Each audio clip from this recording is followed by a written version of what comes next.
anh ngay trên nặng không gặp chiều không cầu chúng nàng lại đi ai tới đây mình ngay trên tôm bia mà chung hộp sẽ cây mình sẽ mong nên cái phiền khổ lâm mình cái thoa bia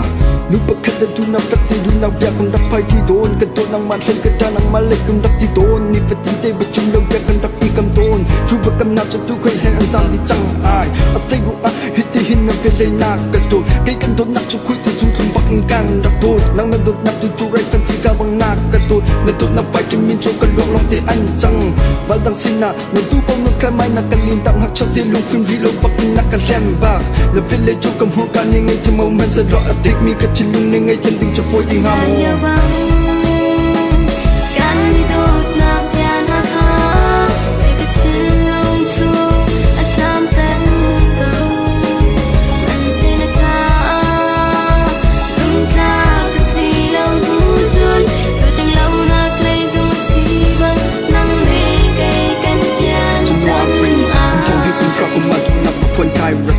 xích linh trình đập thì lắc tụi mình ngày cao rắc thô chẳng gai tu là tu cùng rắc gai thì ba tụi cha này cũng sự phát tiền nông khai mạng cũng đắc lên thì tôn yeah cứ tao photo cũng ta cần nên tụi tôn khá phát mình được nạp cho mình dạ nạp không tôn lâu khá mất sẽ tu cho hi thì nạp khả năng nạp tay câu tiền lâu nên luôn tin chú vai đang xin nạp cả giam tập yam câu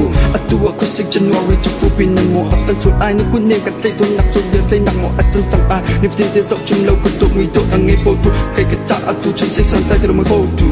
tu là chú chúng ta nên rầm khâu bật lại lâu là cái ý đồ thành đình chú sẽ tìm mất rất chân từ lâu cái lúc văn nặng khi mây bắc in đi trong câu sự cố càng ngay chuyện hàng nên năng hi anh ngay trong khâu tiếng ngà mồ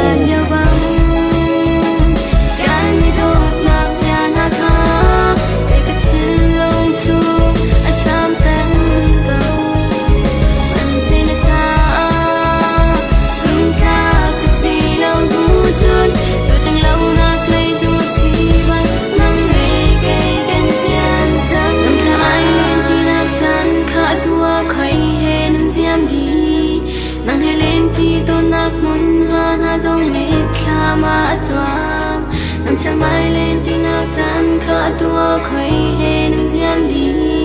nang helen chi to nak mun